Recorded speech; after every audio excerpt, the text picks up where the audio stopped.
against Idiot Mouse? Are you joking? What? That doesn't seem fair. Who seeded this shit? Oh my fucking god, dude. Oh my god.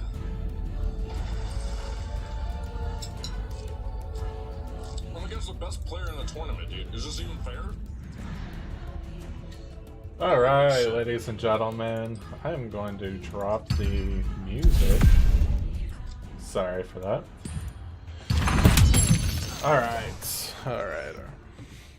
Alright, ladies and gentlemen, we missed the first lane, but here is the full setup right now. We have, it looks like red and black. It does not look like they are splashing a third color, so it'll be interesting to see how this kind of plays out. The bottom player is Hodsic, the host of the tournament and the streamer. He is going up against Idiot Mouse. Idiot Mouse has been known to compete against other professional players and has won several games in the constructed tournaments that they have hosted. So it'll be interesting to see how he stacks up against the average Joes, though he has mentioned in the chat that he has a mediocre draft. So we'll kind of see how this kind of turns out. So let's kind of get an analysis of how the game is setting up right now. So mid is obviously being dominated already by Hodsic. Hodsic has managed to eliminate who was it? I think it might have been a Tinker that was in the center lane. Other than that, see, creeps kind of end up helping defend it. We'll kind of see how that ends up playing out as time goes on. So with the assault ladders, which deals 2 extra damage to when attacking a tower, already set up. How much is that? Does it say? 3 mana. All right. So it does end up helping with dealing the damage. I wonder if the volume is... I'm going to say the volume might be just a little bit too high and drop the volume. And we'll see how that turns out afterwards. Hopefully I set it up properly where I have multiple audio streams and I can kind of boost the volume if it's needed. Now it sounds like it's too low. Let's give it just a little more like that. Alright. So, as of right now, what is it that... Hodsic would be considering? You might be considering playing the creep, the Vandal. There, we'll just call it a Vandal. You may be considering playing the Vandal, which he does. Basically, the debate was whether he wanted to play it in this lane, or if he wanted to play it in this lane, which ultimately would have resulted in the same outcome. However, with the assault ladders already in play, he may be a lot more inclined to try to push this tower system push those towers as fast as possible. Kind of prevent Idiot Mouse from stacking up the defenses to kind of counteract the assault ladders. Meanwhile, with no heroes in the lane for Idiot Mouse, he can't play any cards. So this lane at the moment is completely available to be dominated, which Hodsic ends up playing a creep and killing the other creeps. Idiot Mouse did get a little bit lucky by having both creeps deploy in the center lane to kind of defend it. He may be hoping to get another hero deployed there in the next round. He did end up getting a hero deployed on the last cycle, deciding to deploy, if I remember correctly, the sniper into the first lane. So it'll be interesting to see how that kind of plays out. Right now, there isn't really too much that Hodsic might be considering. He might be considering the Fountain Flask to heal up the... I need to learn this card's name. Debbie. I knew it was Debbie. I don't know why. He might be thinking about healing up the Debbie. He might be worried about a little bit of risks and damage. You also might have been concerned about I was getting worried. the turret as well, which that is what he ended up burning his fountain flask on to keep his lich alive. We do only get one side. Do we get the opportunity to see the other side? Buys? I'm guessing not. They ended up buying a traveler's cloak, Idiot Mouse, that is. Meanwhile, Hodsic did end up buying both the Stonehall Cloak, which is a very powerful card. If you're not familiar, it boosts the health by 4 and gives an extra 4 after the combat phase. So it kind of gives a pseudo regeneration, even though regeneration is applied at the combat phase. So that's why it's kind of like a pseudo one. So how will this kind of play out from here? It looks like Idiot Mouse has completely decided to abandon the mid lane, and is trying to establish a lot more dominance in the first lane, since he's kind of going to be a little bit shaky with only 12 health remaining on it. However, there isn't really much more that Hodsic can do to push the lane. There is no creeps that can be played. It's basically this is what he has. Poise to Strike doesn't really give the Ursa much. Even the ability doesn't really give him much because it's a creep that's being blocked by him. And then coupling that with the fact that we have, what's his name? Keith. We have Keith already attacking Ursa as well. Ursa's going to be taking a considerable amount of damage. And if another creep ends up spawning there, he could have been at risk of dying. And that's why Hodsic decided to respond with the Stonehall Cloak. So now, at this point, we're kind of deciding to see how Idiot Mouse wants to play this out. March of the Machines was something that I was considering. I wanted to kind of check to see what its ability was, to see where he would want to play and where he would want to play it. For those of you that don't know, March of the Machine. Before each active phase, if there are charges, remove 1 and deal 2 damage to the enemy tower and each enemy. And it starts with 3 charges. I don't think that it can gain charges. I don't think there's a mechanic to do so. So, with that being said, it will do a total of 6 damage over the course of several turns. I will not be deterred. Based on what the cards in hand, if Idiot Mouse gets, if it would let me get a bigger picture, please, thank you. If Idiot Mouse retains his hold in 3 heroes in the first lane, there's a very high likelihood that it'll be much more difficult for Hodsic to kind of get that final push he needs to take down that tower. So as of this point in time, I'd say the first lane is held by, and both the first lane and the defense of the first tower are held by Idiot Mouse. So now Hodsic may have to consider changing his pressure into the third lane, but now that he doesn't have any heroes in the third lane, it'll be kind of skeptical on whether he'd be able to push in the third lane, especially when there's no damage, damage done to the tower of the third lane. So let's see how things kind of play out. Right now, I want to say that he's considering the gank. An allied black hero, another hero in the lane, and they battle each other. But he ended up passing with a full 5 mana. So the mana ends up building up already on the buy phase. So we have to make sure to pay attention to see what mana gets spent. So several Traveler's Cloak, a Stonehall Cloak, and a Broadsword are all bought out for the Idiot Mouse. Meanwhile, Hodsic has the Traveler's Cloak and Fountain Flask. The Fountain Flask more than likely be used to maintain dominance, and I don't even know where he would use it. He might have just bought it just to spend his money.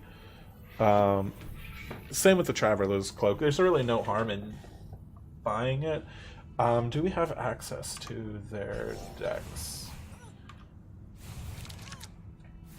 I want to say this side is Hodsic, I'm not really too familiar. What was I looking? Oh, high price cards. So there is Vesture of the Tyrant as a high price card. Other than that, there isn't really too many high price cards on his side. Meanwhile, Idiot Mouse really does not have high price cards at all. So Idiot Mouse is definitely going to just be dumping his money every opportunity that he has. So with that said, it's very likely that Idiot Mouse, which we can check he does have a payday, but I don't think he has any serious generation of gold. Especially with no bounty, so...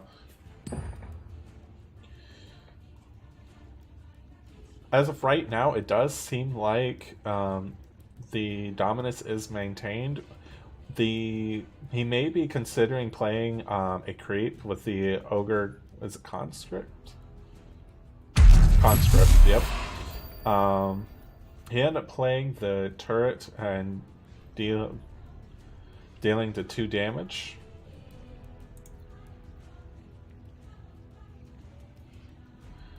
So how... I'm failing to see like a good way for Hodsic to kind of like reestablish the dominance in the first lane. But that may be part of my general inexperience. He does seem to have 3 heroes on deck ready to be played, which may help him kind of regain what he needs in this lane. Meanwhile, Idiot Mouse is just buffing up his heroes and kind of getting things rolling. He has a bad roll on the sniper attack, which which results in a lot of lost damage. However, I'm pretty sure, yeah, definitely headshot. If he headshots the creep, it will open up a substantial amount of damage into the tower of Idiot Mouse. And the gank casted by Idiot Mouse ends up removing the opportunity of red spells in the middle lane, as well as any continued damage. These creeps are all Hodsic has at this point in time.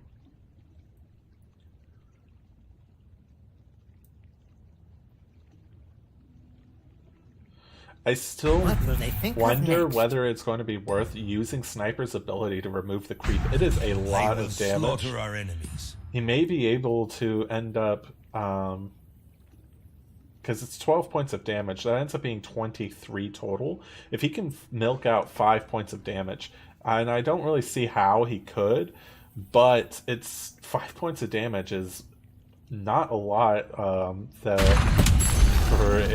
for Hodsic to maintain the defense. But he ends up saving it for a later time.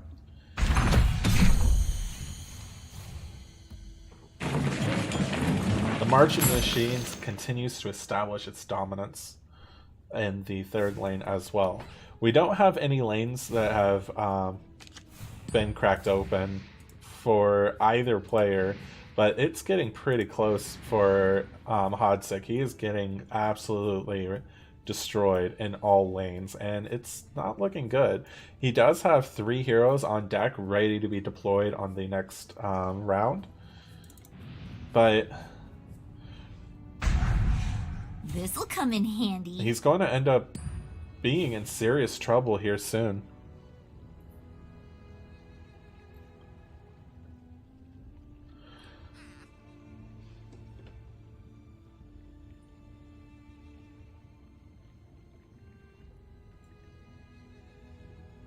So let's take a look at each player's hand and kind of see if we can establish a strategy. No accident will end up helping kind of like hold back on the damage that Hodsic is expected to take. In the knife collection. Murder plot. When did he draw that? Was that in the hand?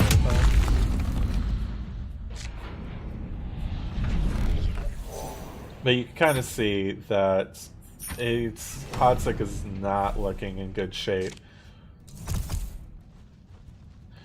Likely, the creeps do deploy in the first lane. This will hold back some of the damage that he is expected to take.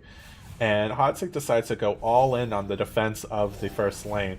I believe he's under the realization that the first lane is it.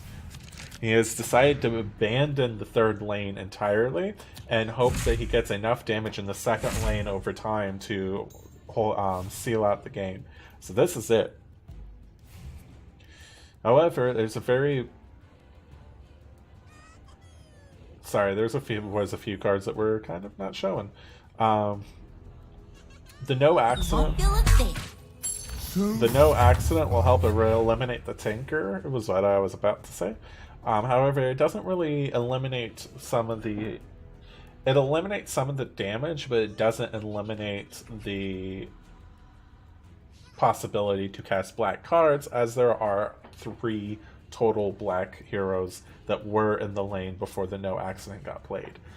As of right now, the only line that I'm seeing, Sniper can headshot Debbie? Yep, be confident. So Sniper could headshot Debbie, eliminate Debbie, and this will allow 11 points of damage to go into the tower. This is a lot of damage, but it's not going to be quite enough. He does end up using headshots on the melee creep that was next to Sniper. As of right now, Ursa is looking like a very powerful contributor to the tower's destruction. Poised to Strike will give Ursa a little bit more oomph. However, it's not really sure whether that is the best route to take. Let's see.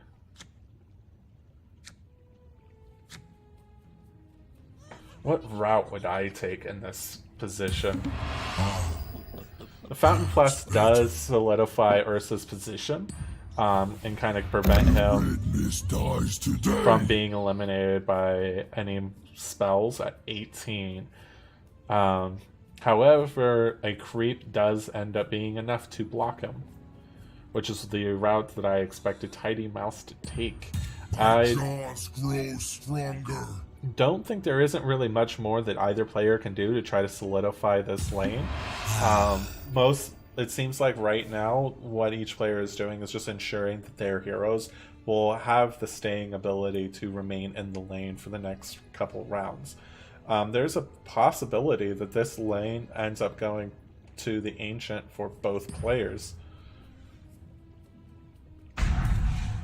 Possibly even at the same time. However, whenever you look at all of the lanes, this lane is going to pop into the Ancient as well, which means that even if this lane ends up being a draw and turning into Ancients at the same time, Hodsic won't have the ability to gain victory through that, because he will be down 2 towers, which will result in him losing. So it'll be interesting to see how he approaches this problem.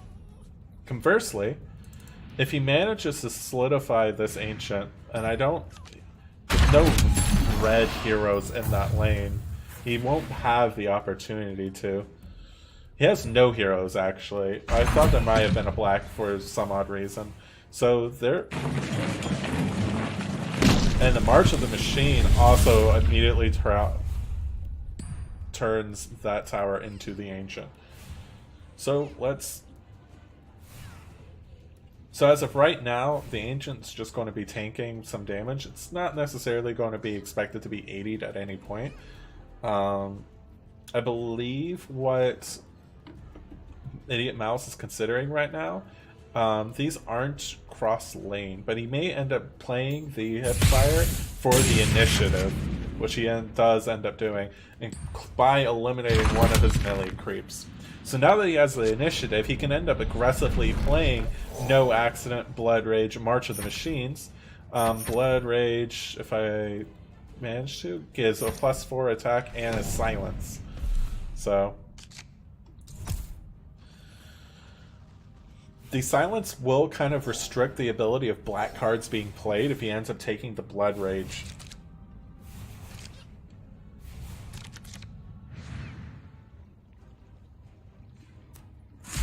Which may end up being more useful than you would realize.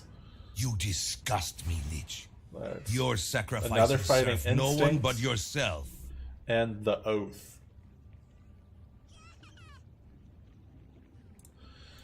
So, Does Idiot Mouse have to surrender to the Ancient in this lane and be at risk of this lane being the losing cause, or the cause of his loss?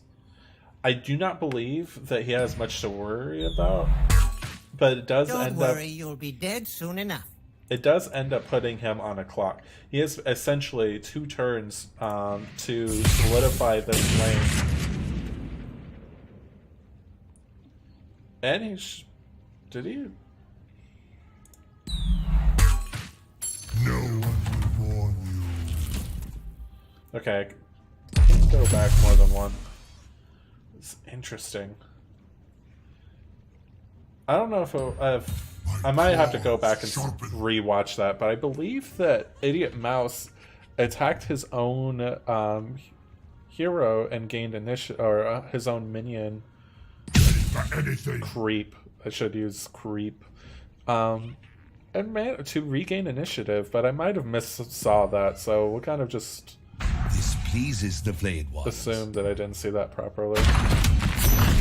So he was not able to So long as I stand, destroy this tower. blood will run freely.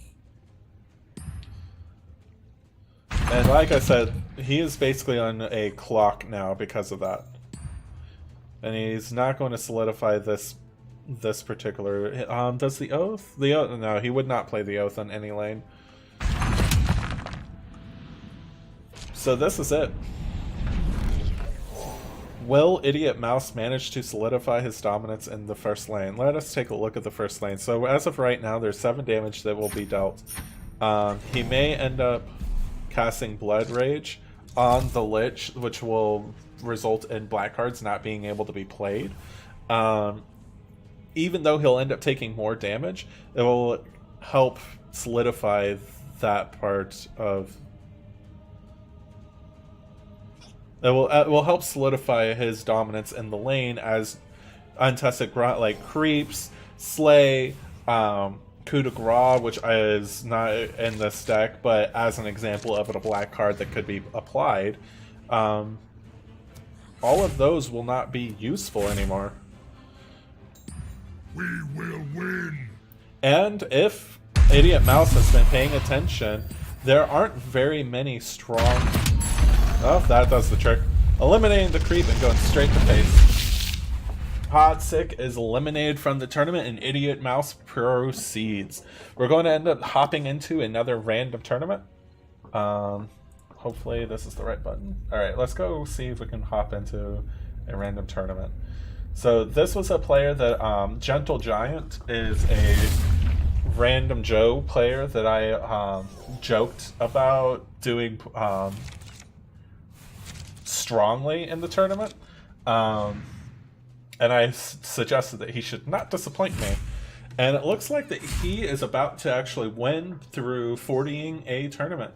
Not 40ing an ancient, or blah blah blah, 80ing an ancient. There we go.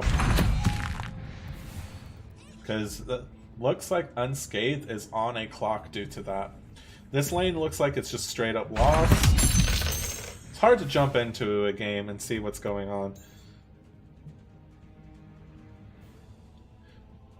Let's see.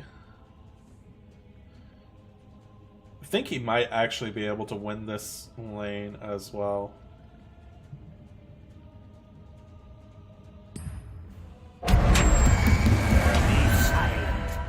No, not anymore.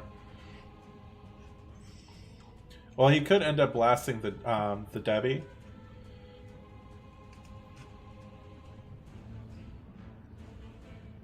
Do 4. I'm trying to see if there's a route. On the shadows I strike.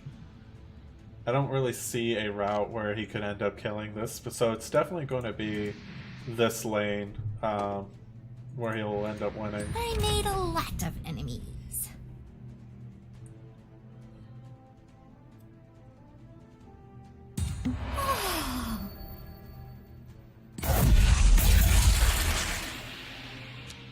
Who's stealing a creep through Helm the Dominator? It isn't that big of a creep, and it's not going to really help him in this particular situation. It does help him avoid. It does help Need to stay Unscathed safe. avoid dying, but it does not really allow much God, I love money. more than that. Let's see, murder plots +8 and a combat. There's no black, but there are several heroes on deck for both players.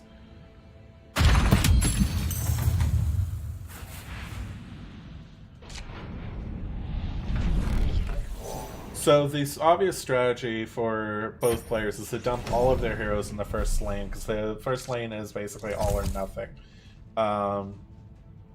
However, the gentle giant may end up dumping all of his minions into the third lane in hopes to get that last little push instead. So we'll kind of see how this ends up playing out. 24 is not a lot that needs to be applied. Yeah, that's what I figured. Dumping, and because of the Unscathed not doing a full dump, that may end up costing him the game. Well, let's take a look to see what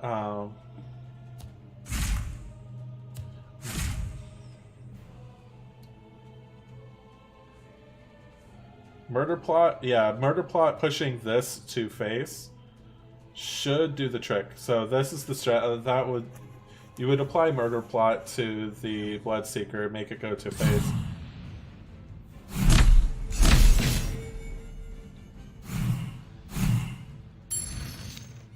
Murder Plot still needed. However, let's take a look to see if Unscathed has anything that he can do. He could do the Prowler's Vanguard, and I think that's basically all he can do. But that's not going to help him. It's not going to be the solution. He could play both. He can play a Prowler Vanguard here. Tell us what you need, Shaman.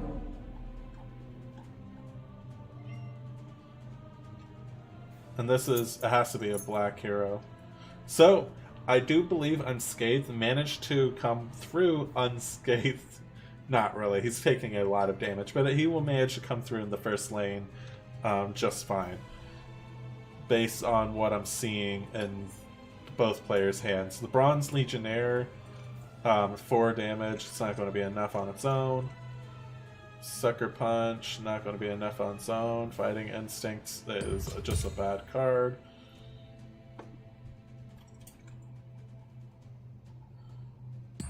Tell us what you need, Shaman. That's not good. Murder Plot will win the game. Let us see if the Gentle Giant sees the lethal opportunity. Because this is 7 damage plus 8. Streamer math, 15. 15 is definitely enough to defeat the Ancient. Does the Gentle Giant see the lethal opportunity? Because there is not much left that the... No, he doesn't. He misses lethal. Oh no!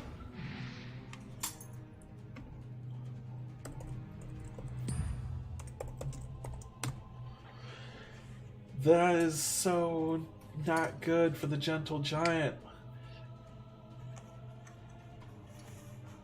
Now let's see how he ends up playing it out from here. This is not a lost cause. Now.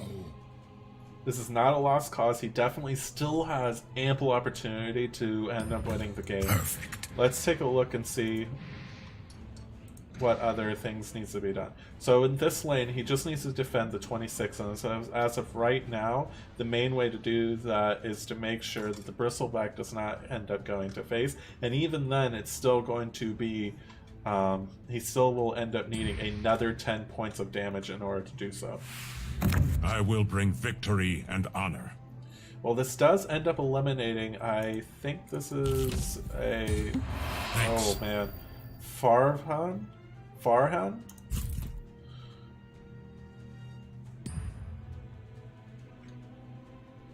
Alright. So, miss lethal opportunity.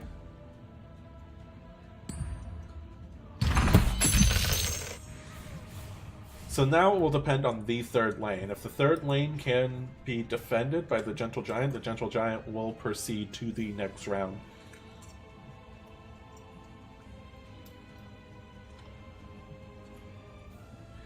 So, as of right now, I do not think that Unscathed has a way, based on the hand, to punch through.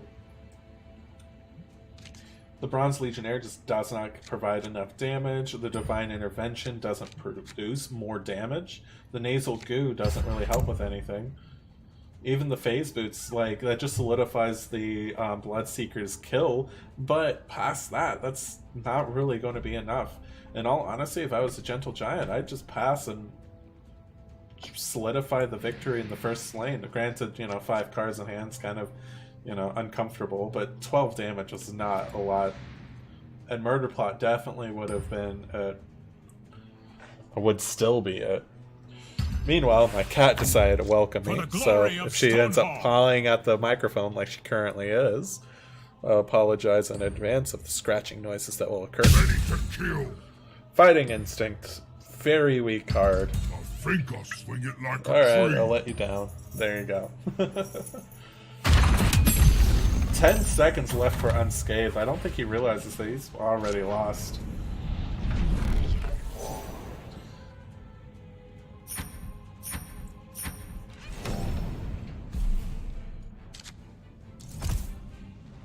Even with both Devies going into the first lane, it's just not enough. It all just depends on what the top decked cards are. And even then, it's more than likely not going to be enough.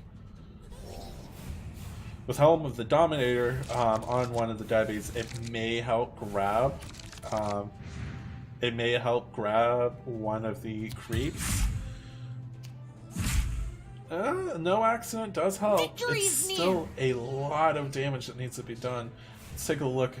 It does not look like Murder Plot is going to be able to... it does assist on the Lich. So... let's see if he ends up seeing a... Victory. Nowhere to run. Ooh, lots of damage just added. That pretty much seals the deal. There is not much that can be done. Is this permanent? Let me see. It is a permanent effect. Ready to kill some Still people. not enough, or it's not a permanent effect, it's an aura effect is what I meant to say. It's still not enough. He's still at minus 26. In all honesty, I would just pass and wait to see how my opponent burns his mana, and then dump the Murder Plot as soon as it's needed. As a newer player, critiquing other newer players, do not be inclined to just force cards to be played constantly. It's okay to just pass the turn and see what your opponent does, especially in a situation like this, where you have a lethal condition and your opponent must answer it. If you do not end up having enough for the lethal condition because your opponent has answered it, you can keep playing cards on cards that your opponent is not able to respond to anymore because they have already burnt through their cards and burnt through their mana. Let's kill someone. At this point, though, we're kind of just back and forth playing cards by Unscathed and Gentle Giant. Neither player really realizes, or maybe Gentle Giant realizes that he's won, but Unscathed just not willing to throw in the towel fight yet. Now the Murder Plot is being played, and I wonder if that helps him realize that he has missed lethal. You do the same for me. Still not enough? And Unscathed is out of the tournament, and Gentle Giant proceeds. Let us take a look, see who is remaining. I will not jump into the next... I think I will not... How do I move this? I'm failing to figure out what buttons allow me to move the bracket. Is it both? Now I just broke it. Okay, so it's both. Alright, so... Okay, it's just... I'm sorry. I tried left clicking, it did not work, so now it's working. Alright, so right now, we do have the Gentle Giant already playing his next game. Idiot Mouse is already playing his next game as well. I think we're going to jump into this game next. See who wins that. Let's see how long we have until this one is done. It does look like it is a fresh game. So we'll go ahead and just watch this particular game. And then hop into one of the semifinal games, if I remember the bracket correctly. Alright, so let's take a look back, see what we're looking at. We're looking at a green-black on Mopork against, how do I say that? Seraphix? We'll say Seraphix. Seraphix being a black with a splash of red and a splash of green. As of right now, it looks like the dominance is established by Seraphix on the first lane. Third lane does seem to be more on contention. And the mid lane is also about even on contention. So we'll kind of see how things kind of play out over time.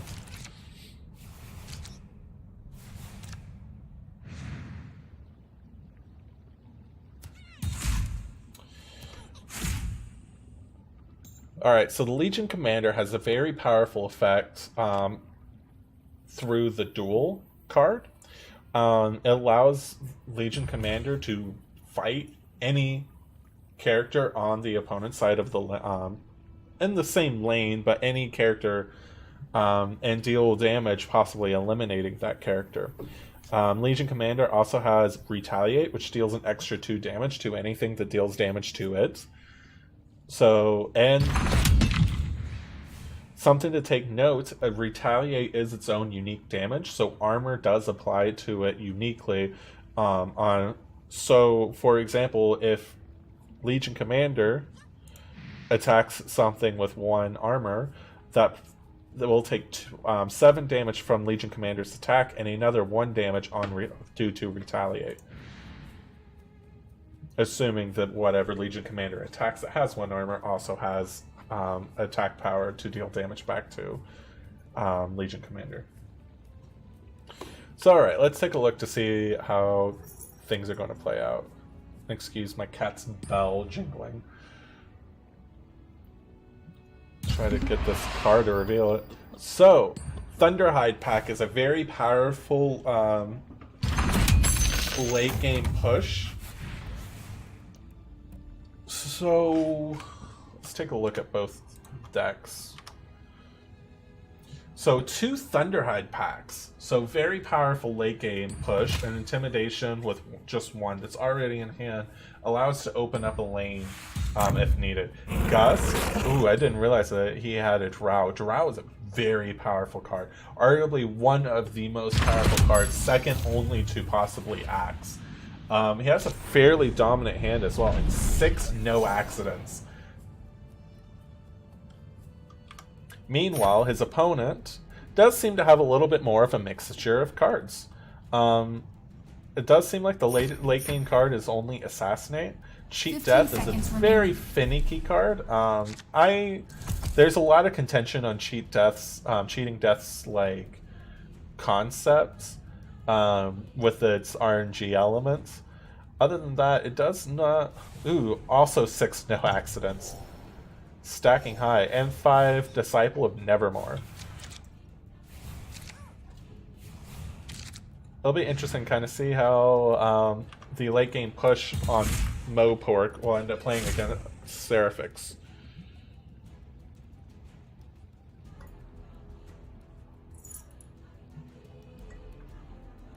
Alright, I think the card that's upside down, no, because there was one time it wasn't. Yeah, because it was a Thunderhide and there wasn't another Thunderhide in the hand. It's about to say that I think that it only happens whenever there is a multiples of the same card, but that's not true. Alright, so lots of no accidents in him. Hipfire ends up allowing Legion Commander to die to this creep.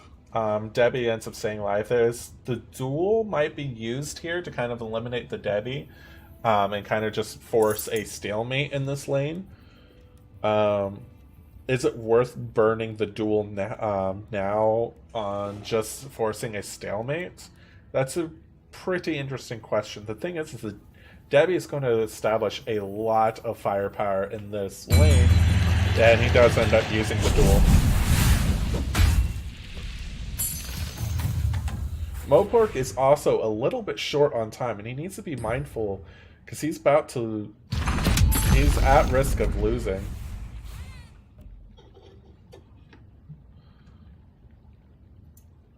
Mopork, 7 seconds. 3. House Ambry has fallen, but it is not. I think Mopork is going to lose due to the timer.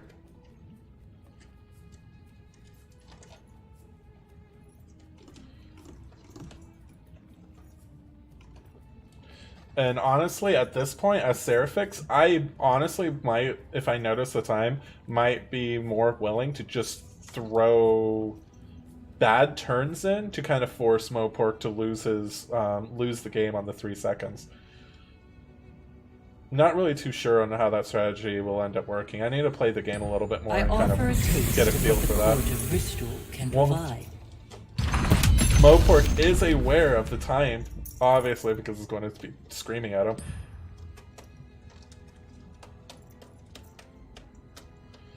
You're not half the marksman I am. And I didn't see you there. ooh, Mopork realizes he's out of time and is smashing the button, trying to maintain. Oops.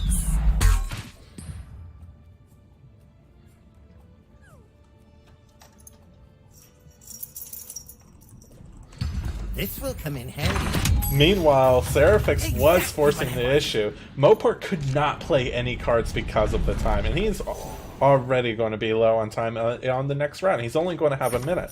So he might end up speed playing some cards, just on the general idea of how he wants to handle his turns. He's not in good shape either, by doing that. He has to establish a dominance in the first or second lane, and just being forced to rush his turn means that he will be more inclined to make mistakes and lose a dominance that he needs to acquire.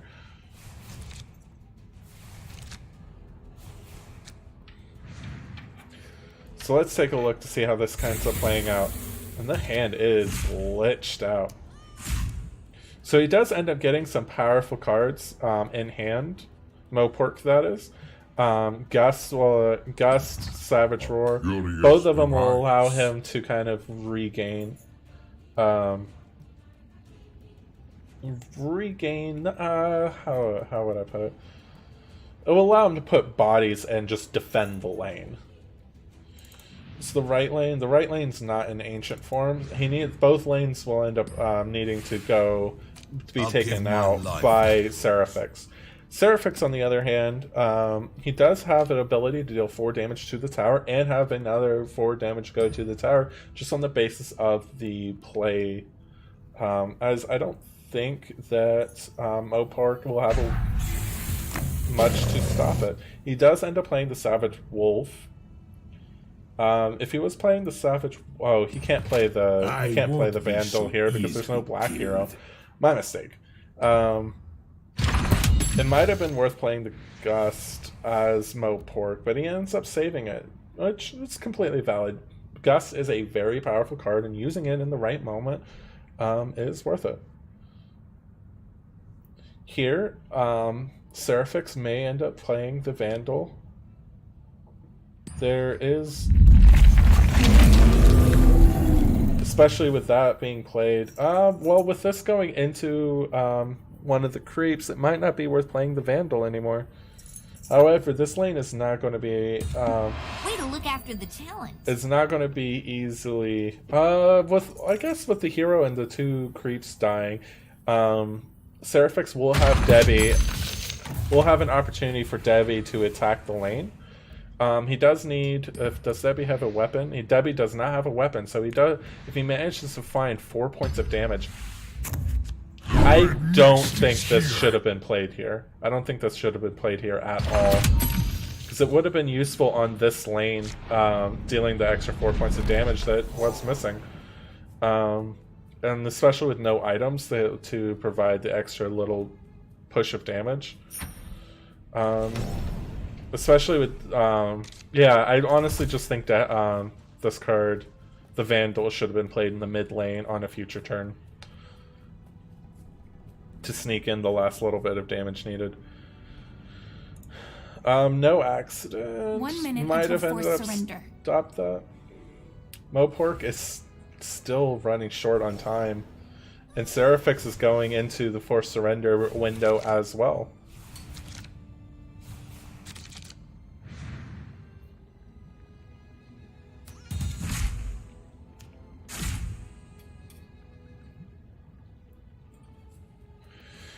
Although, to be honest, I'm not really sure how forced surrender actually works. Does it end up just auto-skipping your turn until your next turn is played, instead of like actually forcing you to lose the game? I know like that kind of is a weird way to say forced surrender. Forced surrender would make you think that it's just like an immediate death Let's get to work. and an immediate loss.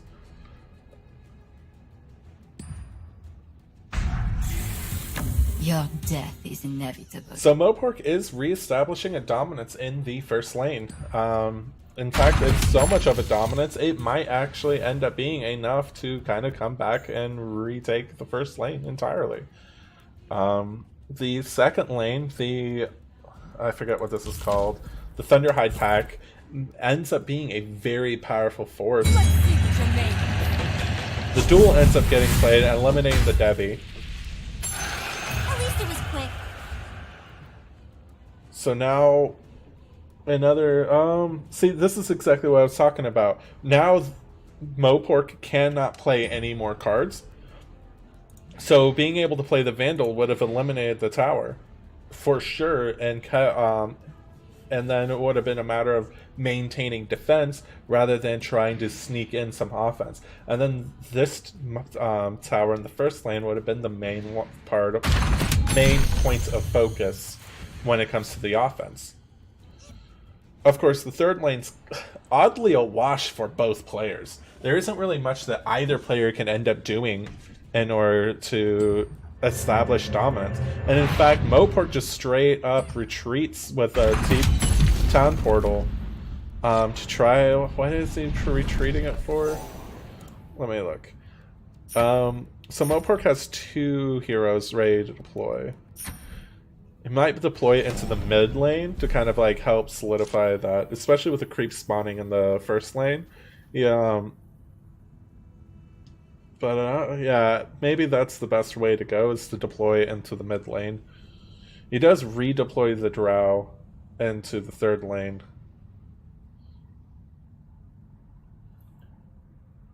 He redeploys both into the third lane, so he does not establish a defense and decides to let the first lane go. He might have been hoping for the 25% to have the... Is it the Debbie? Having the Debbie go into the Thunderhide pack? Yeah, I had it right. Slowly but surely I'm memorizing the names of these cards.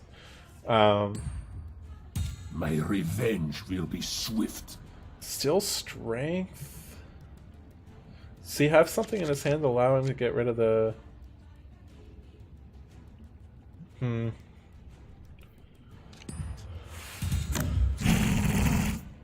So Mopork is spreading wider in an attempt to take this tower. And he has established the defense.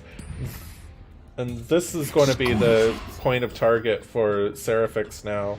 And this tower is basically going to be lost as well.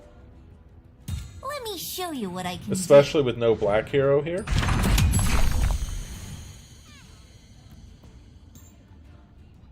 With no hero here, that tower is gone. And it's basically up to Seraphix to nail Mopork's third tower Oh yeah, this'll kill someone. And that's basically all that's needed.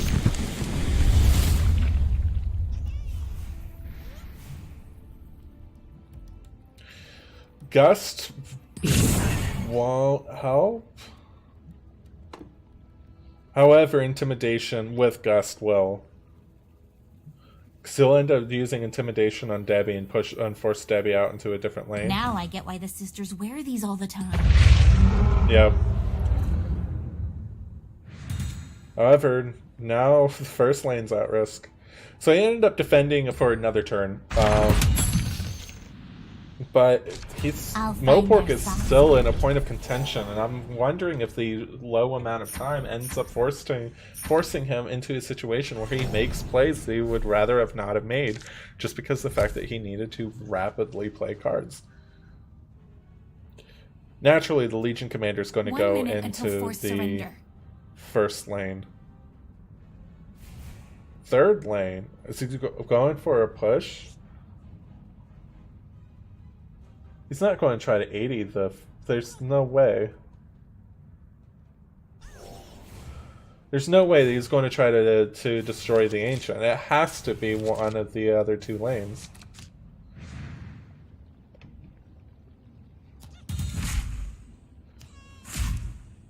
Rebel Decoy will allow...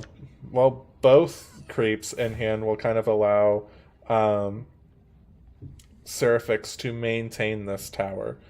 Meanwhile, no accident. There are a lot of accidents ready and waiting to happen. I'll give my life for the rebellion. So I do not believe that Seraphix is going to be able to hold this tower, and that will be revealing the Ancient in the first lane. I don't...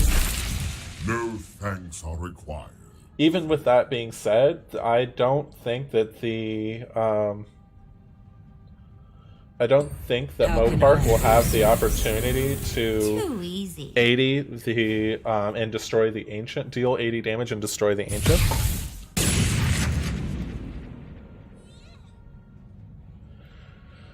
So, personally, I would have cast No Accident on the Decoy multiple times and tried to take the tower.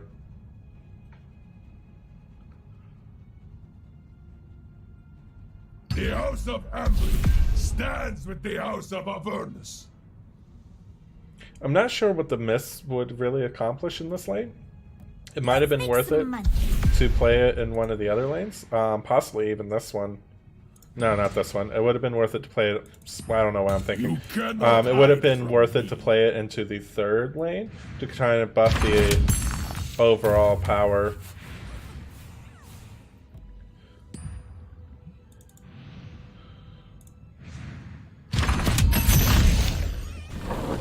So Seraphix is now also on the Ancient. It's a close game. They will not let this tower fall.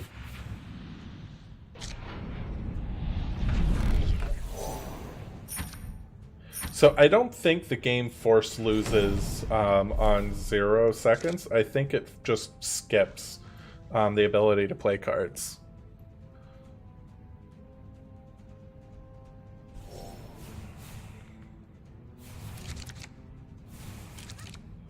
So basically, it'll be just dependent on this, and I think Mopark actually will have the game. I needed this. He may end up... Yeah, I don't see a way for Seraphix to actually retain... There were some mistakes, because I'm pretty sure this lane could have easily been taken. And I think it's because Seraphix ended up running out of time.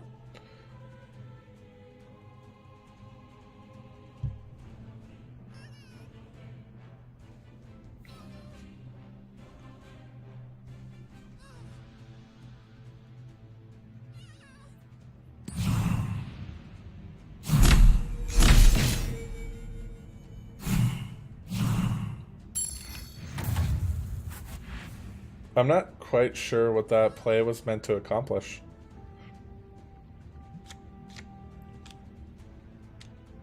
I mean, the Seraphix is still Won't lost. feel a thing. There isn't really much Seraphix can do. Seraphix loses. So Mopork proceeds into the next round. And we'll take a look at the bracket to kind of see how things kind of play. We'll take a look at the bracket and see what else is available. I believe we're kind of getting to the point where we're seeing Mopork play multiple games.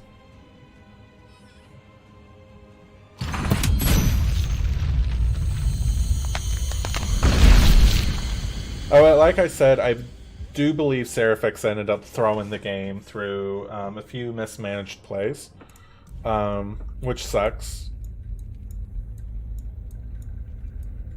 It does seem like we have a semi-final game already being played. However, and it does look like Idiot Mouse is pushed through yet another round. However, I do have the opportunity to see that on another stream. It does not look like it looks like we're already in the middle of it, so I'm not going to cast that. We will be casting this one, and I think we will watch Mopork play. We'll see how this. Let's see where this game is. If it's for early on, it does not look like it's early on. So let's go ahead and see if there's a way for me to. I want to say. Yeah. Okay. Good. So we'll go ahead and jump into Mopork's next game, and see if Mopork actually manages to do it again. So his opponent this time around is a black, blue, and red player. It looks like it's black and blue with a splash of red. But Legion Commander is a very powerful card, so I don't really blame them having that.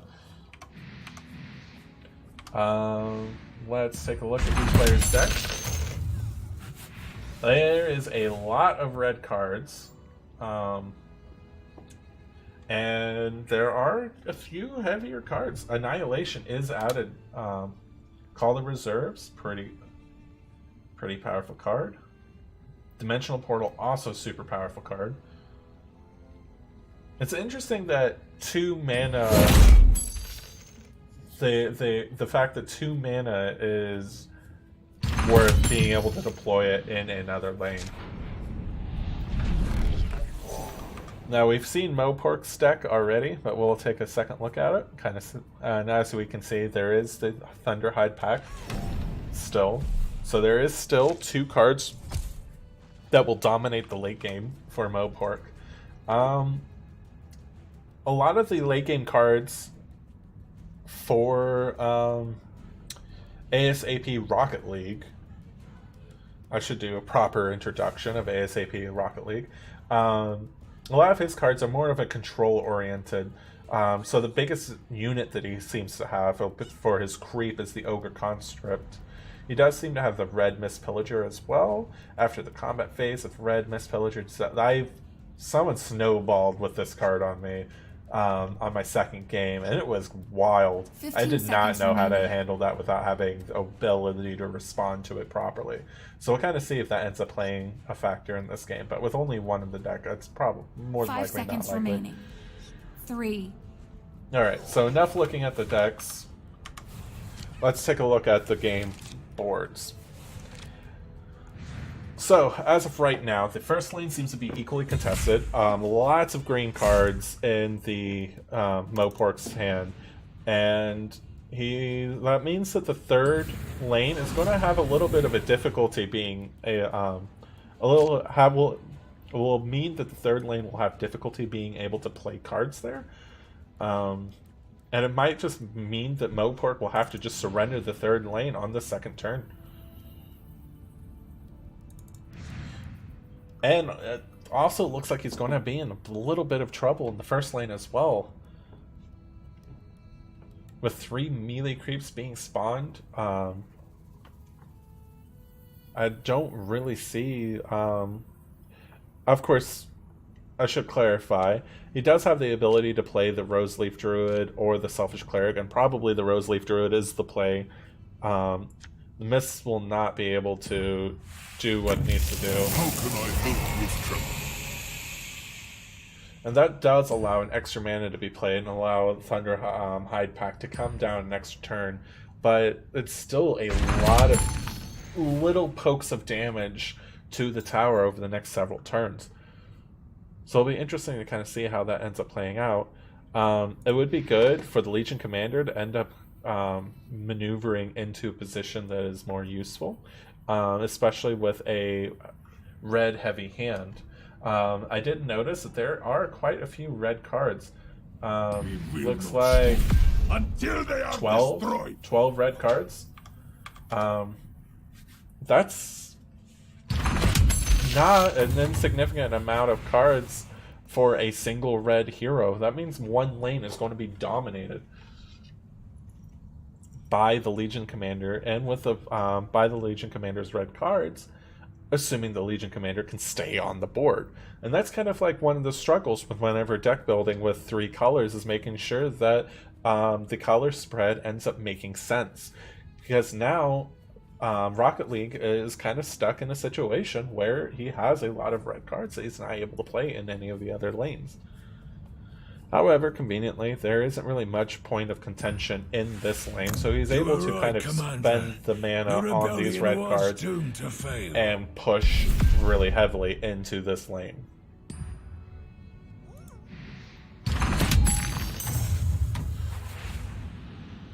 Which only gets reinforced by the fact that Mopork just doesn't have an ability to play green cards in the third lane. The third lane is honestly lost by Mopork. However, the first lane is more than likely lost to 15 seconds remaining. Rocket League has more than likely lost the mid lane to Mopork, so it's kind of like a little balance. Rocket League does deploy his blue hero into the mid lane. I don't really know if that's a good play, because the only thing that the blue hero can do, which Jamai, there we go. I'm sorry. Reading names is like actually a really difficult thing for me. Eventually I just kind of have them memorized over time, but whenever I first kind of encounter them and have to read them into something that makes sense, it's a little bit more of a difficult thing.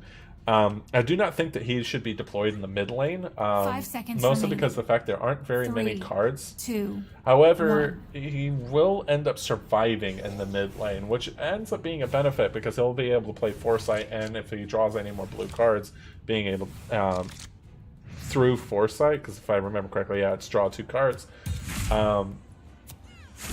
It will end up enabling him to play those new blue cards, assuming he actually draws them in that lane.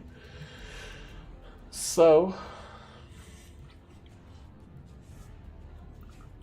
how is this lane looking? That's really noisy for me, but that's doesn't seem like it's overtly noisy in my video.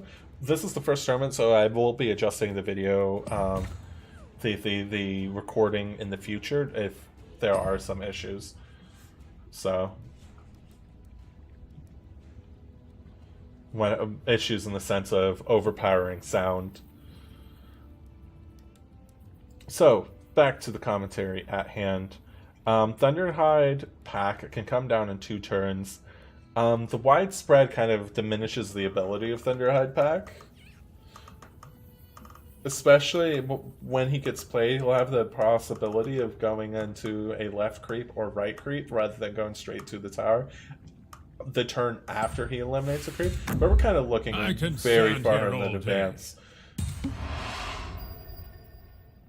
Because we're talking like 3-4 turns in advance for the Thunderhide Pack to start being able to be relevant in that fashion. But a lot of creep just died. It's kind of finicky to say who's actually dominating this lane at the moment, but we'll kind of see how things are going. In this lane, I still kind of think that it was a mistake to play J-Mai? We'll go with J-Mai for now until someone corrects me in the future. I don't think J-Mai was actually the correct call to be played there, and he didn't even play any cards. Like, he didn't really have the mana to. because he played the draw 2 cards in this lane. I don't know. I would have definitely saved the draw 2 cards for the middle lane, but there wasn't really much other options there either. It's hard to kind of say. Silence stopping the only red hero does end up being really useful whenever you end up having a hand that's full of red cards. However, the question is, how will Mopor capitalize on this?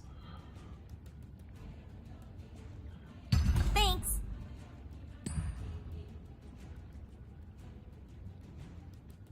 I'm always ready for someone to come at me. So Mopor is dumping all of the items into Debbie. And this only reinforces the third lane dominance. So it ends up being a question of how things play out from here. 1 minute until forced surrender.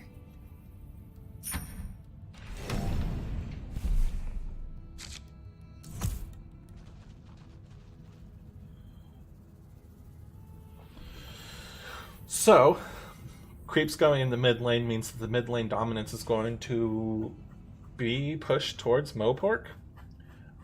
This is only reinforced by Jamai being deployed there. I can't get past the thought that should have been deployed elsewhere. Meanwhile, Rocket League is deploying both of his black heroes into the right lane to try to reestablish dominance there. I feel like Rocket League is slowly losing grasp in all of the lanes. He has not been able to establish a dominant lead, and he does not have the late game cards he had to keep on pushing. He does have a reset. It's buried in his deck somewhere, but he does have a reset, and he does have 2 blue heroes to kind of establish where that reset goes through the let's see. I keep pressing the 3 instead of F3 through the Annihilation, which destroys all units in a lane. No accident gets applied. Is he planning on playing 2 no accidents? Because outside of that, you could end up playing. Well, he would have played that instead anyway. I've come to bring wisdom. Did I not see the hipfire? No, hipfire was up here. Why was it casted on? Okay, I feel like Vengeance will be mine. I may be making mistakes in terms of my casting and failing to see how the movement of the game is going, just because this is the first casting tournament that I've done. But I'm wondering if there's something up with the UI, and I cannot wait to kind of review this and kind of see how things are actually playing out. I guess I'll have to make my mark by Because there's killing you. multiple times where I'm like, It'll be what a just clean happened death. here? Alright, back to the game. ASAP Rocket League is losing both of his black heroes in the third lane. That's ultimately ends up meaning that he will not be able to play any more cards. He should, There's no escape. and with cards remaining in this lane, it may end up being challenging. Not afraid. It may end up challenging for Rocket League to continue the defense of the third lane. However, Rocket League Mopork has also lost 1 his minute heroes, until so it's forced kind of surrender. finicky how that's going to turn out. Meanwhile, looking at the stack, so right now Rocket League has no heroes. He cannot play 15 any seconds cards remaining. this turn at all. Actually, scratch that. He has 1 deployment available. Meanwhile, Mopork has both a Drow and a Debbie ready to be deployed in the future. So only red cards can be played. Only red cards can be played in the first lane. We'll kind of see how that ends up playing out. He may end up resorting to, I don't know what. Red Mist doesn't. It's not useful here. It would end up just dying. He could end up playing the Stonehall Elite, to kind of just But I honestly, it might just be worth it to not do anything if you're Rocket League, which sucks because you want to do things. Obviously, granted, I did say in the last game that it's worth You're just going sitting to die back. here. What was the point in that? It's a dangerous place out there. That's weird. I'm not really too sure why that card was played.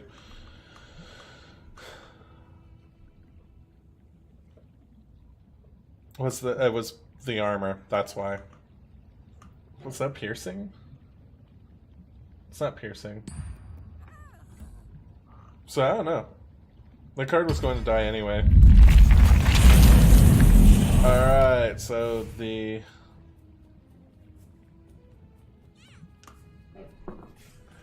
the dominance in this lane is being re-established by Mopork by having multiple creeps. The Thunderhide pack being played in allows him to start dealing heavy damage into the first lane. Mopork is establishing a huge dominance. Rocket League may be able to play several units into multiple boards, but this is a really bad turn for him. He ended up being a little bit lucky with the Lycan attacking one of the creeps rather than the tower. But this is a really dominant board. This board, absolutely hilarious. So the deployment ends up this deployment may be what is necessary to establish who wins this game. 1 minute. One until thing forced to surrender. note, there are 3 blue heroes being deployed, there are 2 blue heroes being deployed by Rocket League with no blue cards in hand. So wherever those 2 go, they're not going to have any cards to play. So the main consideration is where the black cards are going to go. So he ends up Rocket League considers putting Forced surrender in 30 seconds. PA and Skywrath Mage into the center lane. So yeah, I think he's foregoing the first lane. Definitely foregoing the first lane. And opting to try to do something in the mid and right lanes, but it's tough going. Honestly, it may end up being that Mopork tries to do tries to destroy the Ancient in the first lane because he's not going to have anything to worry about. I'm ready to fight. Especially with no nothing I black can cards, attempt. no black heroes being deployed here. Coup de Grace isn't even going to be able to do anything because it can't be cast across lanes. So yeah, if I was Mopork, I would double down on a lane to destroy the Ancient. And it's going to take some time for Rocket League to punch through the other 2 Legion lanes. stands united. None can defeat us. So I will yeah, stride through this that's the battlefield. route that I would take. This is like going to be a lot of damage, especially since he's about to pop the tower right here. It's still going to end up popping the tower. Stonehall will fall. It might have been a little bit greedy to play that card now, but it allows the board to be played out and the damage to be played out right out of the gate. Follow my lead. This lane is getting very powerful for Mopork as well, with all of the Death befitting the extra child of slow. attack tower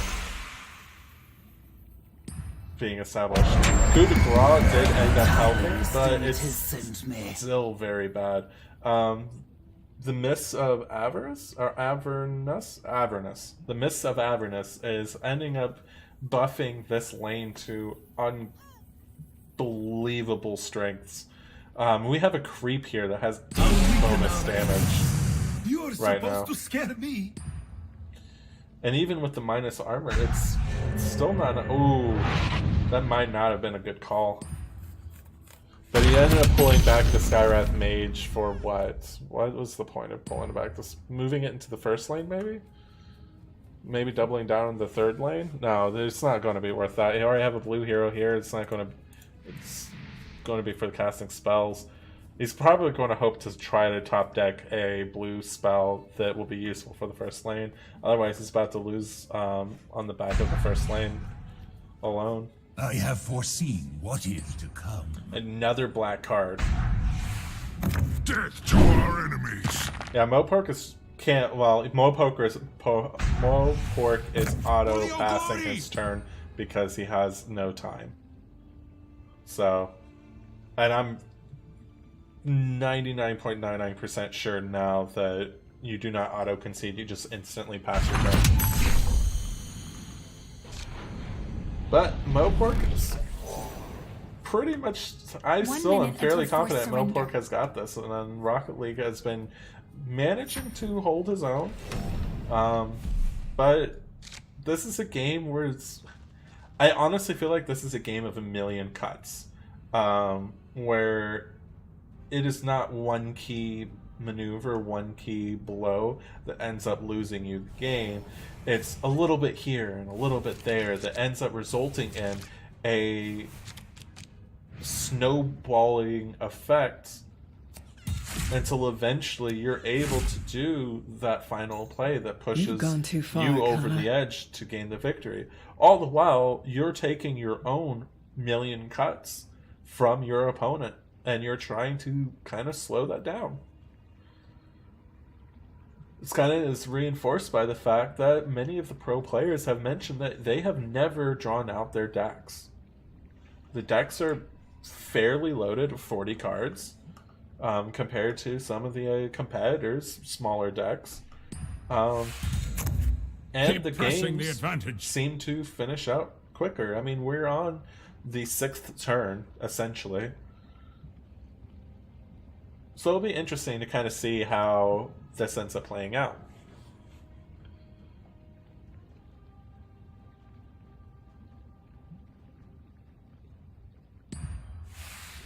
As of right now, Rocket League does seem to be extending a lot of his... You're a dead man. Mopork does seem to be... Not Rocket League. Rocket League is extending out multiple creeps to kind of hold back the amount of damage that Mopork is being able to do. But this is the lane that he needs to concentrate on. Because, as of right now, it's a lethal condition. Mopork can't do anything to change the state of this particular lane. He has 2 damage that he can add to Debbie, and Debbie just got eliminated. And that was enough for Rocket League to retain the defense on this lane, but he's slowly running out.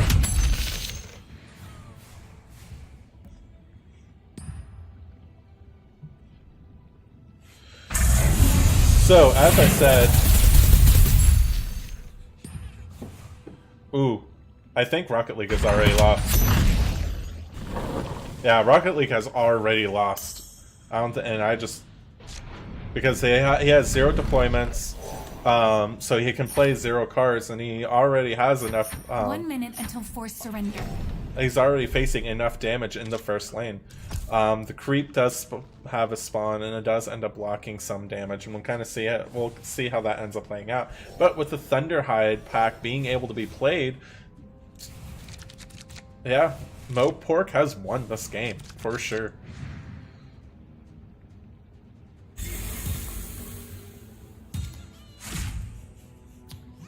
And let's see if he ends up realizing it and what his method of lethal is. So it's going to be the flimsy short sword. Oh, he has lethal on board. Even better. He could just pass and win. Your opponent cannot do anything. I mean, that's not going to help you. You can try it, but it's not going to do anything. And GG. Mopork wins. Mopork is performing fairly well. Alright, so on to the next game. It is Mopork again versus Signild? Signild? Yikes.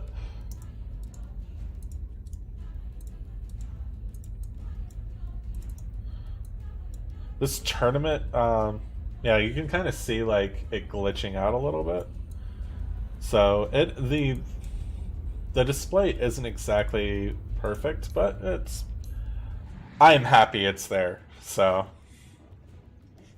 all right, let's take a look. See, it looks like Signaled is a red-black deck.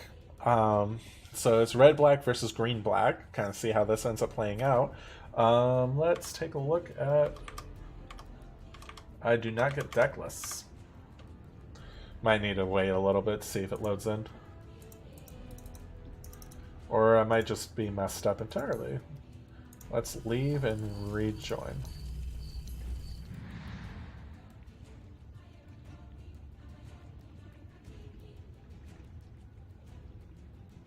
It does seem like this game is glitched out for me. There we go. Alright. I didn't do anything, it just happened. Alright, so we've seen Mopork's deck. We know what's in Mopork's deck. Let's check out what's in here. Spring the Trap, summon 2 Centaur Hunters. I'm not really too sure what the Centaur Hunters actually do. Primal Roar, which is from the...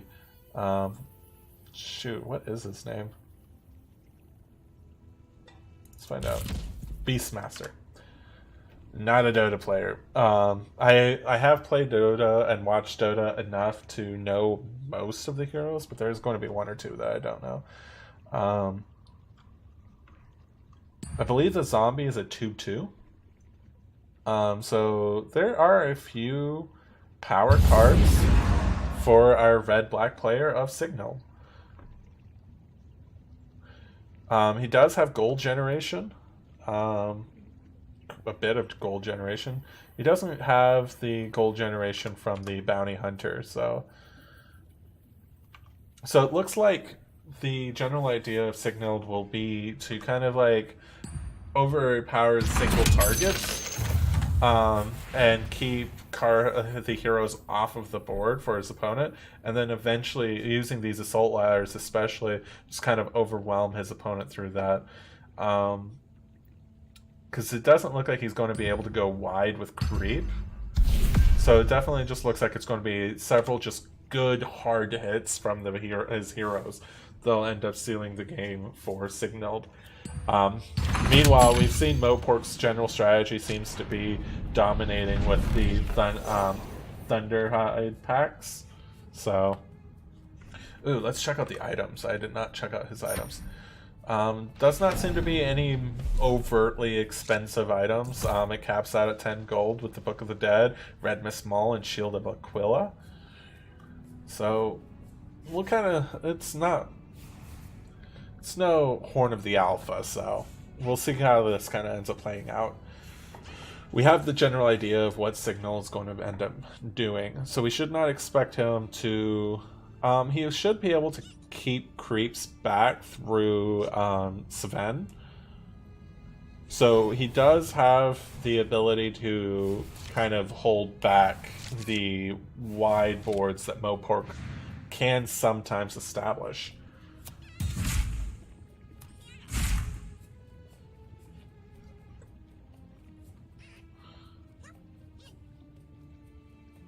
I did not realize this has Siege 6 as well. Man, this is a ridiculous, like, late game punching card. Because even hitting creeps will deal an just 6 damage to the tower still. Alright, so what is Mopork going to do in this lane? Gust won't really help him at this point in time. Selfish Cleric will just get ate up by the Sven. I don't think that's quite strong enough. I think he ends up losing, just straight up losing this lane. And he does decide to forego this lane and instead strengthen the mid lane. Make my job a little easier. And like I said about hard-hitting heroes, Signaled is establishing the the assault ladders on the first lane and allowing his Sven and Debbie to hit even harder against the tower whenever this lane opens up. And as of this point in time, it is opening up. There isn't really much more that this lane will be able to do. Maybe Signaled will end up getting unlucky and having Debbie attack the creep, or he'll get unlucky and have multiple creeps spawn in the first lane. I do believe that the creeps spawn in random lanes, like truly random. So it'll be interesting to see kind of like how that ends up playing, how that probability plays out in the long run. Meanwhile, Mopark is establishing dominance in the second lane, and he ends up retreating, maybe to try to re-establish himself in the first lane. Meanwhile, here, Signaled is once again just hard-hitting, clearing out heroes, and establishing card dominance through the lack of heroes that Mopork will have. The Selfish Cleric does end up tanking, and this results in basically this being tilted back into Signal's favor. Sadly, I did not realize there was a creep in hand.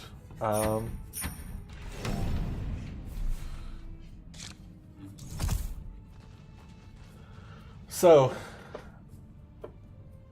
I wonder if Signal will end up going all in on the left lane. Like, super all in on the left lane, especially how things are established. It's risky, so I don't anticipate him playing that way. And instead, he ends up playing both the Ursa and the Beastmaster into the right lane. And Debbie, one of the two, will be going into the right lane to allow black cards to be played there, although the only black card able to be played is Slay.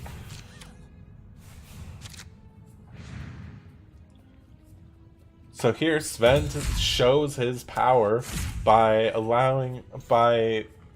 cleaving into the Lycan and almost killing him with the assistance of the Debbie. And Hipfire may be used, or Enrage may be used. Enrage, on the Sven. An interesting play. It does end up keeping the Sven alive. Otherwise, I'm pretty sure he was going to die.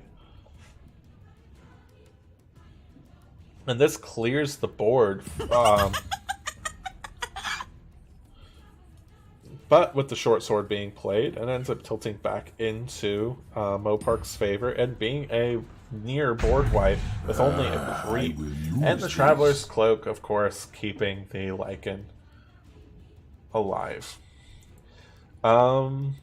I'm trying to look. Yeah, I was about to say the musket may be played and used against the Lycan to solidify this board is being eliminated. However, the Rose...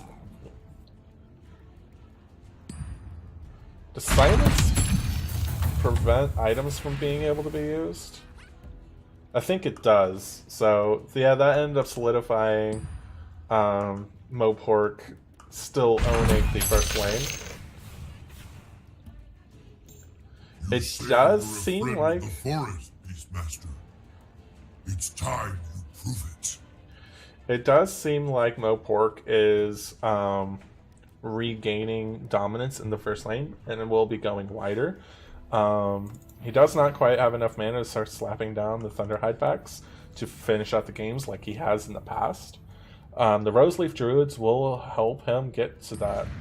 I won't be dying anytime soon.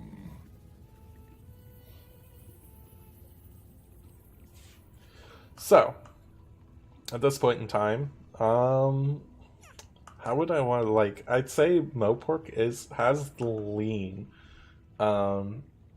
in terms of, having the victory, but like I said, this game was very much, a game of 1,000 cuts, so it'll be interesting to kind of see how this plays out.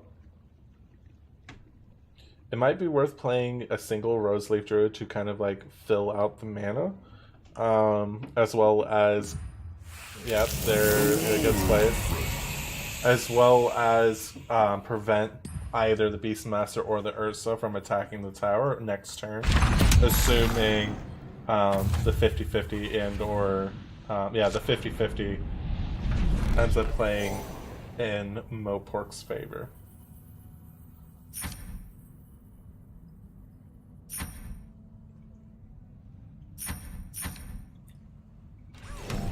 So with healing, a Talon Portal, and pseudo heal through buffing the total health, Mopork seems to want to be establishing, I want to say he wants to make sure the Lycan survives in the first lane. I think is the strategy.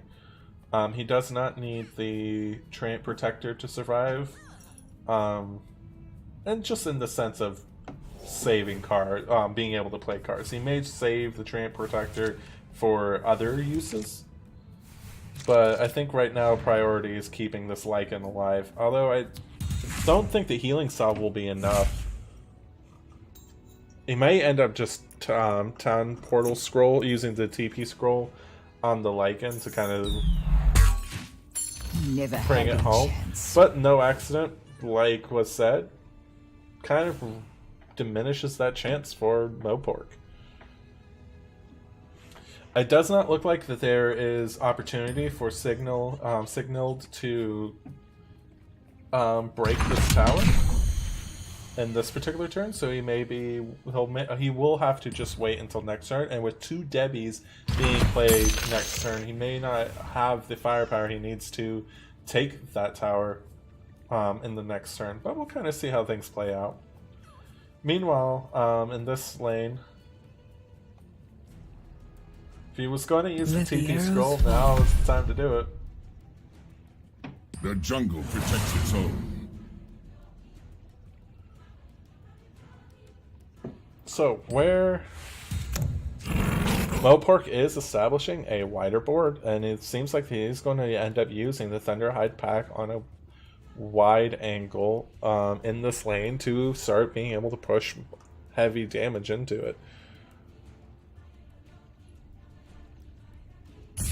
I'm still curious to be what he ends up planning to do with the Treant Protector. Is he going to end up using the TP scroll, or is he going to try to heal up and risk possibly losing it despite all of this healing? However, knowing what is in the hand, we know the Signal would not be able to do anything, so Mopork is rewarded for trying to keep the Treant Protector alive. So those items were bought to keep the Treant Protector alive, and it ended up paying off.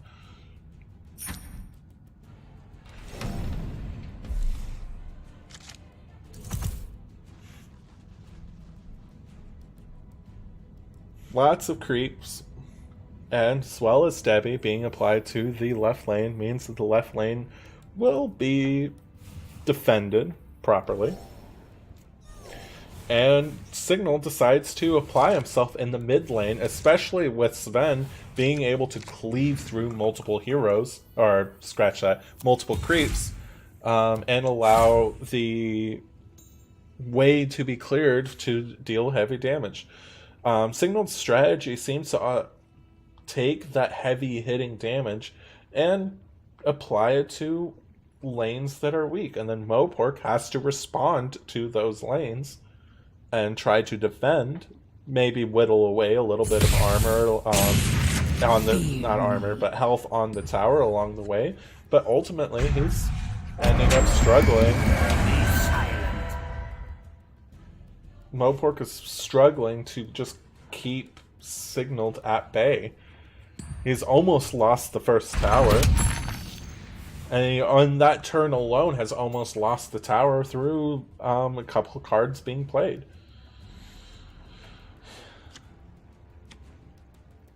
Yeah, I don't think these are... Yeah. Sadly, for Signaled, he does have to end up applying the damage to the creeps. He doesn't have a way to clear the creeps to be able to apply the damage to the tower directly. This was always going to He be does the end end up for you. using the Keen Folk Musket to kind of solidify this lane being empty. And Lycan is coming in and will probably go in the mid lane to try to defend it. One thing to note is Signaled has not dealt any damage to this tower, so even if he's able to cleave through and start applying damage to the tower, he has a long way to go. And with no buff cards in hand to solidify a strong attack, it will be kind of questionable of how that ends up turning out. And here, Mopork might be gaining a victory through the same way he did last game. A wide board, constantly buffed by the mist, including a Thunderhide pack or two, I didn't see that. and just dealing heavy damage into a tower until the Ancient ends up falling. It's not quite established that that's what's going to happen here, but it is what it's starting to look like.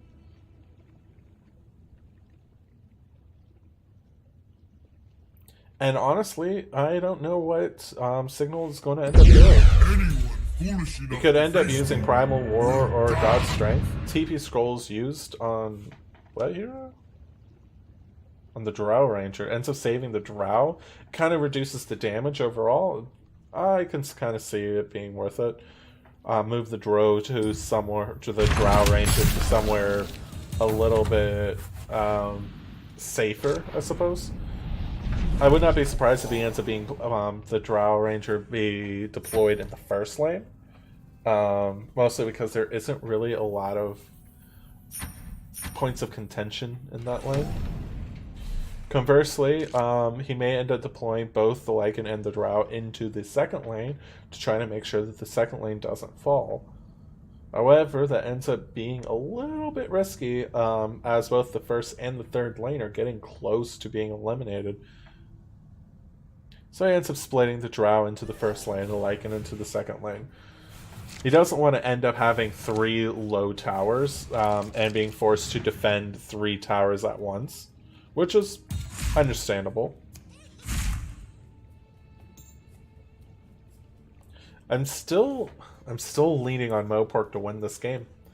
I just don't think Signal's single target raw damage is going to be able to get through Mopork's defenses often enough to take out 2 towers or take out the Ancient. It's just not going to be enough.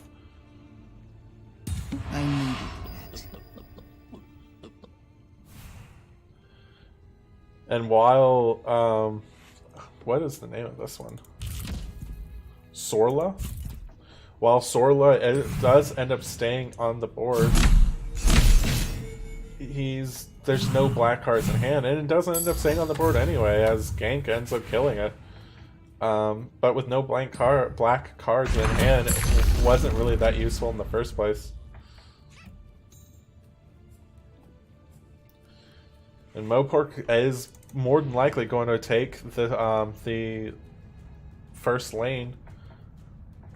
And then it's just a question of whether he can manage to push through in the second lane. And like I said, there are a lot of creeps getting a lot of buffs in the third lane that wide, both wide and tall together, is enough to deal heavy damage. Let the battle rage. I will not fall. And it's amazing how even that isn't enough to kill the Lycan whenever the Lycan has so much health. Lycan by default has 10, but he has plus 7 health. So Signal's not going to be able to punch through, and having 2 heroes here, it might have honestly might have been worth It might have been worth it for Signal to end up not deploying in the mid lane and just accepting it as a loss, deploying in another lane. So yeah, we'll kind of see how this ends up playing out. I just don't see the second lane being the way to win. Mopork is running out of time though. He's about to be put in the same situation as he has in the past, where he just ends up constantly having to skip his turn. Book of the Dead ends up providing quite a few defenses. Something I did not consider. I probably should have. This place.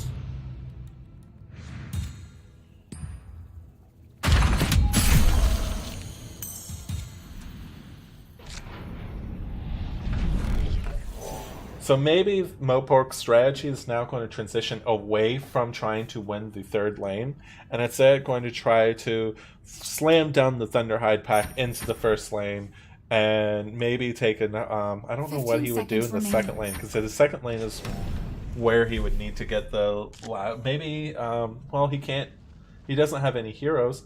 I would probably play the Terrain Protector into the second lane, play the Thunderhide pack in the second lane,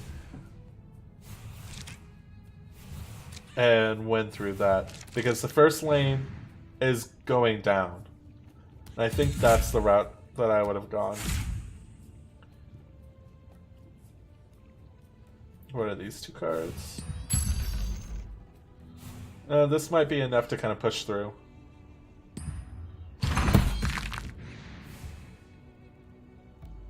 But the Drow Ranger has stayed alive and stayed safe, meaning that the buff it gets applied to the whole entire board, and it might be enough for Mopork to punch through.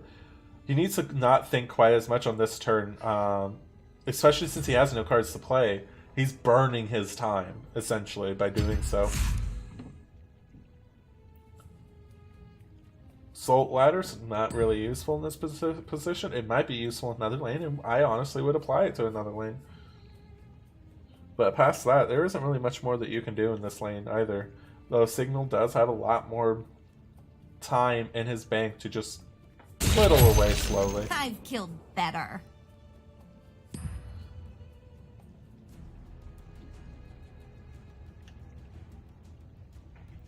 It'll be interesting to kind of see how the strategies end up playing out.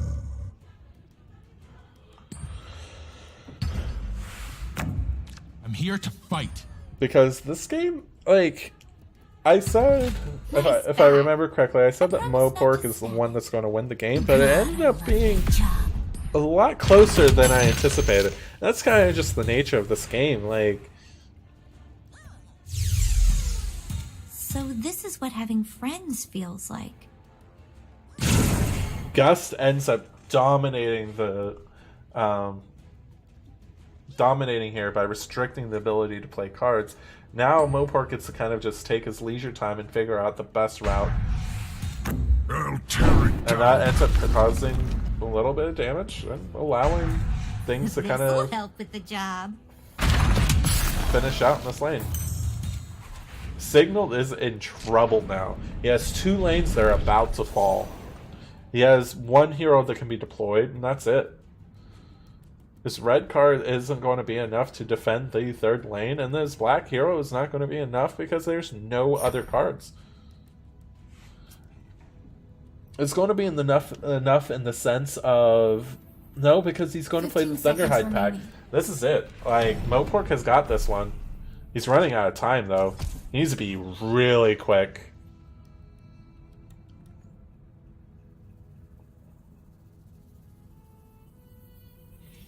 But Mopork also has Debbie to be played, which is weird. Ah, okay, it clears out whenever they actually are shown. I would put Lycan, honestly, in the third lane. You don't have your Ancient reveal. Just let your lane go. It's okay 15 to let seconds your lane remaining. go. You don't need to put the Lycan in the second lane.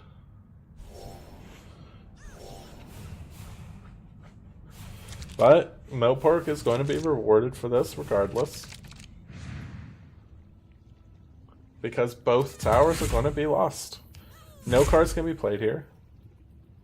Mopork just needs to slam the attack button. Yep, let it go. Just don't think about it. Just, yep, there you go. Don't waste your time because you need your time in the third lane.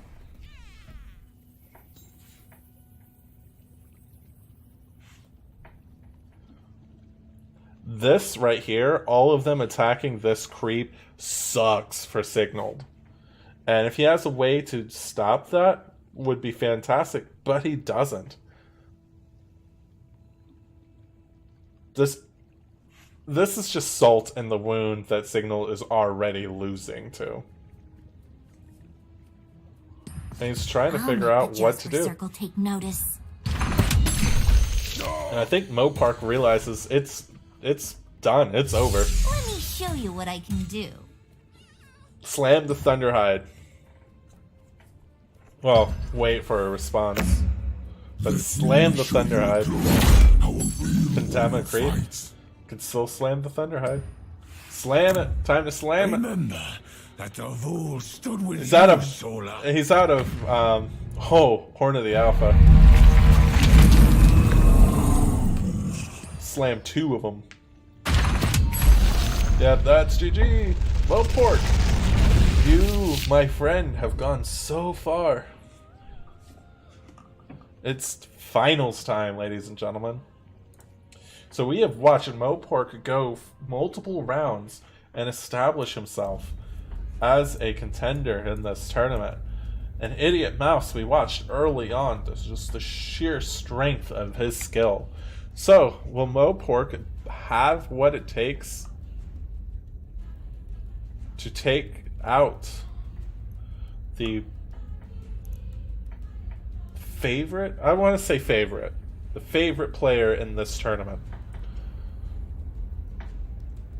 Now, unlike the other games, this is a best of 3, meaning that it will take 2 victories to solidify the finals.